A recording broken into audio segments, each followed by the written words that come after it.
અને મંત્રીમંડળની જાહેરાત થવાને ઓફિશિયલ જાહેરાત થવાને આમ તો 26 નામ સામે આવી ચૂક્યા છે. પૂર્ણ કદનું આ મંત્રીમંડળ છે. ઓફિશિયલ જાહેરાત થવાને હવે માત્ર ને માત્ર થોડી જ મિનિટો બાકી છે ને એ બધા વચ્ચે એક મોટા સમાચાર આવી રહ્યા છે. મહત્વના સમાચાર નવા મંત્રીમંડળ માટે. સૌરાષ્ટ્ર કચ્છમાંથી 9 મંત્રીઓ શપથ લેવા જઈ રહ્યા છે. સૌરાષ્ટ્ર અને કચ્છમાંથી કુલ 9 મંત્રીઓની જાહેરાત કરવામાં આવી છે. 9 ધારાસભ્યોના નામની જાહેરાત કરવામાં આવી છે કે જેઓ મંત્રી પદના શપથ લેશે. એમાં જે જૂના જોગીઓ છે એ પણ છે. કુંવરજી બાવળિયા જસદણથી છે.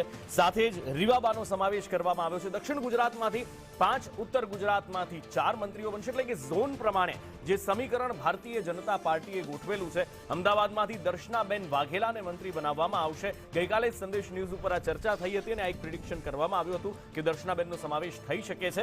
એટલે કે ઝોન પ્રમાણે આ સમીકરણો ગોઠવવામાં આવ્યા છે.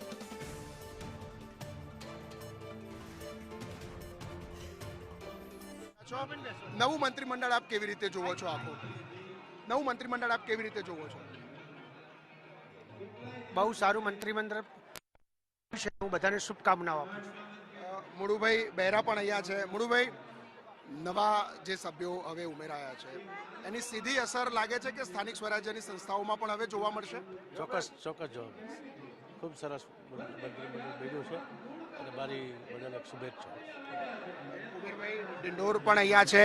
કુબેરભાઈ, નવા મંત્રીમંડળમાં નવા સભ્યો, ભાજપ હવે એવું કરે છે કે દર 2 વર્ષે ચહેરા બધા બદલી દેવાના. તમામને શુભકામનાઓ. પાર્ટી અમારા માટે જે આદેશ કરે છે અમારા માટે શિરોમાન્ય છે. તમામને મારી શુભકામનાઓ. આપને પણ શુભકામનાઓ દિવાળીની. આ ચહેરા બદલવાની અસર ચૂંટણીમાં દેખાશે હવે? તમામને શુભકામનાઓ. આપને પણ દિવાળીની શુભકામનાઓ.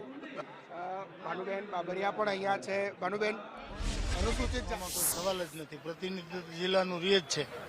તો જે પ્રમાણે રાઘવજી પટેલ જે છે તે કહી રહ્યા છે કે ભલે તેમનું નામ કમાયું છે પરંતુ જે પ્રમાણે સ્થાન અન્ય નેતાઓને આપવામાં આવ્યું છે અને તેને લઈ અને પાર્ટીનો નિર્ણય શિરોમાન્ય હોવાનું તે કહી રહ્યા છે. અને પહેલેથી જ અમને બધાને ખાતરી હતી કે જીતુભાઈનું ચોક્કસ મંત્રીમંડળમાં સ્થાન હશે અને અમને દરેકને ખૂબ જ ખુશી છે. તમારા આગળ પ્રસંગ છે. ગાંધીનગરના તમે ધારાસભ્ય છો. નવા મંત્રીમંડળને કેવી રીતે જુઓ છો? નવા મંત્રીમંડળને આજના દિવસની, દિવાળીની અને આગળનામાં 2 વર્ષની ખૂબ ખૂબ શુભેચ્છાઓ પાઠવું છું.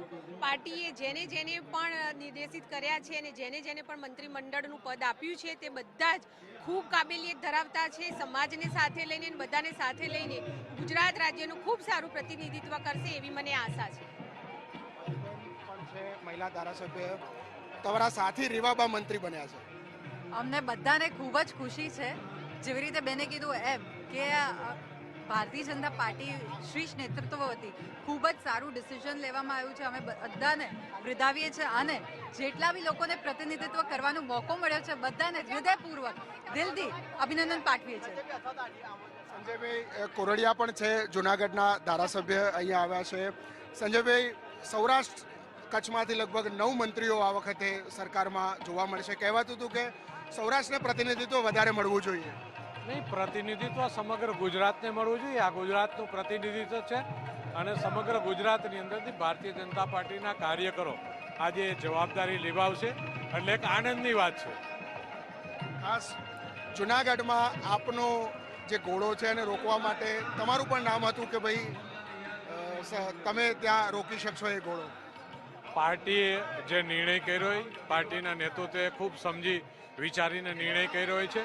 એટલે એ જે છે કોઈ પદ હોય તો એ રોકી શકીએ એવું નથી. એ કાર્યકર તરીકે પણ દરેક કાર્યકર જ કામ કરતા હોય છે. એટલે કાર્યકર તરીકે આપણે રોકી શકીએ અને એની સામે લડાઈ કરી શકીએ. અન્ય ધારાસભ્યો છે એ પણ અહીંયા પહોંચી રહ્યા છે એક બાદ એક. તેમના પરિવારના સાથે પણ અહીંયા છે.